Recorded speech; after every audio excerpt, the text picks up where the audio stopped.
नून students आज morning का जो वीडियो था उसमें कुछ टेक्निकल इशू आया था जिसकी वजह से मैं साउंड रिकॉर्डिंग मेरी नहीं आई उसमें। सो स्टार्ट करते हैं एक्सरसाइज 3.3 और मैं आपको एक्सप्लेन कर देता हूँ ताकि आप इसको जो है ग्राफ पेपर में कर पाओ। सो स्टार्ट करते हैं। First question, use the bar graph to answer the following question which is the most popular pet, how many children have a dog as a pet. तो आपको फिगर 3.3 में बार ग्राफ में देखना है कि इसमें कौन सा सबसे मोस्ट पॉपुलर पेट है। तो मोस्ट पॉपुलर पेट का मतलब ये है जिस पेट की बार की हाइट सबसे ज़्यादा है वो मोस्ट पॉपुलर पेट है। तो यहाँ पर कैट के बार की हाइट ज़्यादा है क्योंकि 10 स्टूडेंट इसको जो है वो प्रेफर कर रहे हैं। दैट मीन्स कैट जो है वो मोस्ट पॉपुलर पेट है। और देखा जाए तो डॉग की को कितने लोग प्रेफर करते हैं, तो डॉग को ओनली 8 लोग प्रेफर करते हैं। तो यहाँ पर दोनों ही क्वेश्चन के आंसर हो गए। उसके बाद नेक्स्ट क्वेश्चन है, read the bar graph and answer the question that below, number of books sold by the book store during 5 consecutive year. तो यहाँ पर आपको बताना है ये जो बार ग्राफ दिया 3.4 वाला, इसका रिलेशन है नंबर ऑफ बुक्स सोल्ड के कुछ डेटा है और वो ये डेटा लगातार आने वाले कुछ ईयर्स का है। ठीक है, 1989, 1990, 1991, 1992, 1993। सो कोई शॉप कीपर है, उसके शॉप में इस ईयर में इतनी बुक सोल्ड हुई, तो उसका डेटा बनाया गया है और ग्राफ में रिप्रेजेंट किया गया है। उसके थ्रू आपको कुछ आंसर देने हैं और यहाँ पर कुछ एस्टिमेशन वैल्यू का यूज़ किया गया है। तो देखते हैं, about how many books were sold in 1989। About का मतलब है नियरेस्ट और 1990 और 1992। अबाउट का मीन्स नियर बाय, उसका एस्टिमेशन वैल्यू आपको देना है। तो यहाँ 1980 में अबाउट 200 बुक्स सोल्ड हुई हैं, 1990 में अबाउट 500 बुक्स सोल्ड हुई, कोई 475 के आसपास है। अबाउट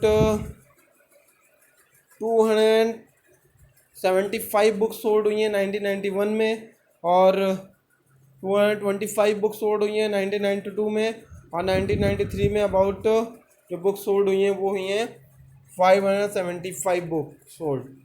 ठीक है, तो आपको इसके थ्रू ये क्वेश्चन करना है। एस्टिमेशन वैल्यू मैंने आपको बता दी, सारे क्वेश्चन आपके इस पार्ट इसके हो जाएंगे। उसके बाद नेक्स्ट पार्ट है, इन विच ईयर्स वर फेवर देन 250 बुक्स सोल्ड। तो किस ईयर में 250 बुक्स से ज़्यादा सोल्ड हुई वो आप बता लोगे। मैंने आपको बता दिया। Can you explain how would you estimate the number of books sold in 1989। 1989 में आपने कैसे book sold, number of book sold का एस्टिमेशन फाइंड किया। तो इसके लिए आप एस्टिमेशन रूल फॉलो करोगे, वहाँ पर वैल्यू निकल के आएगी 100। ग्राफ चेक करते हैं एक बार। 1989 में जो वैल्यू निकल के आ रही है 175 निकल के आ रही है। सो आप वहाँ पर बताओगे कि जो 100 प्लेस तक you need to check when you are going to find the estimation value of any number, 3 digit number. So we need to check last 2 digit of the number. ठीक है, अगर वो लास्ट 2 डिजिट 50 से less than है तो वो दोनों digit zero की तरफ कन्वर्ट हो जाएंगी। दैट मीन्स 149 है तो वो 100 में कन्वर्ट हो जाएगा। उससे 149 से जितना भी नीचे, 150 से नीचे, वो सारे 100 में कन्वर्ट हो जाएंगे। और अगर 150 या 150 से अबव है, 200 से तक है, तो फिर वो कन्वर्ट हो जाएगा 200 में। ठीक है, उसके बाद आते हैं, number of children in 6 different classes are given below, represent the data on a bar graph. So ये एक टेबल बनी हुई है। इस टेबल में आप बताओ कि कौन सा बार ग्राफ बनेगा, सिंगल या डबल। बिल्कुल सिंगल बनेगा क्योंकि यहाँ पर जो कैटेगरी दी हुई है क्लासेस की, उनका आपको जो सेट ऑफ डेटा दिया हुआ है वो ओनली 1 दिया हुआ है। तो आपको यहाँ पर एक दूसरे को कंपैरिजन करना है। खुद में अपने आप में कोई कैटेगरी कंपेयर नहीं होगी, अलग अलग कैटेगरीज को कंपैरिजन करना है यहाँ पर और फिर उसके अकॉर्डिंग आपको आंसर देने हैं। और आंसर कौन से देने, which has the maximum number of, which class has the maximum number of children. तो जो भी क्लास का बार सबसे ज़्यादा हाइट में जाएगा वो मैक्सिमम नंबर ऑफ चिल्ड्रन को गेन करेगा। And the minimum number of children, जिसका बार जो है वो सबसे लोअर होगा, वो हो जाएगा मिनिमम नंबर ऑफ चिल्ड्रन का क्लास।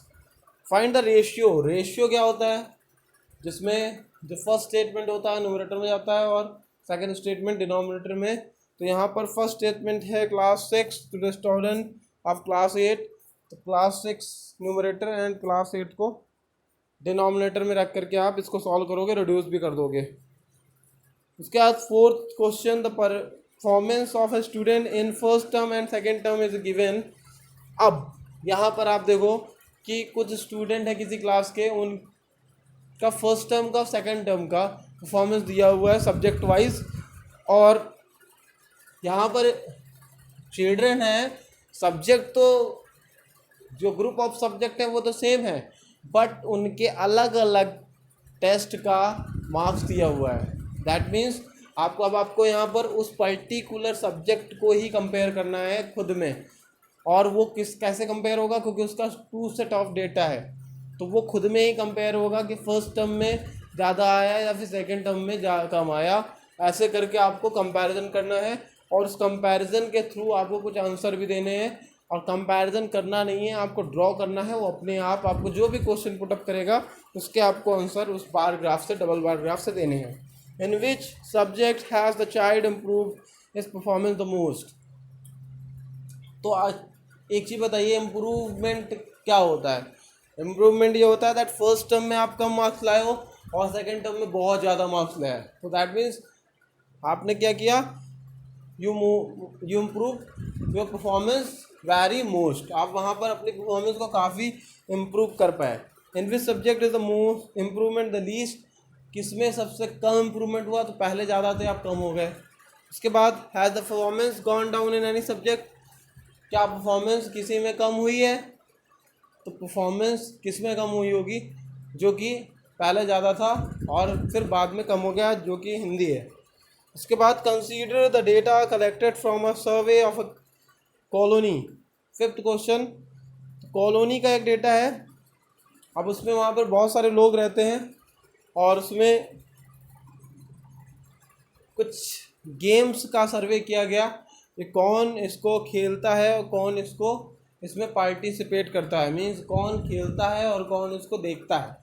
अगर वॉचिंग और प्लेइंग दो अलग अलग चीज़ें हैं। कुछ लोग क्रिकेट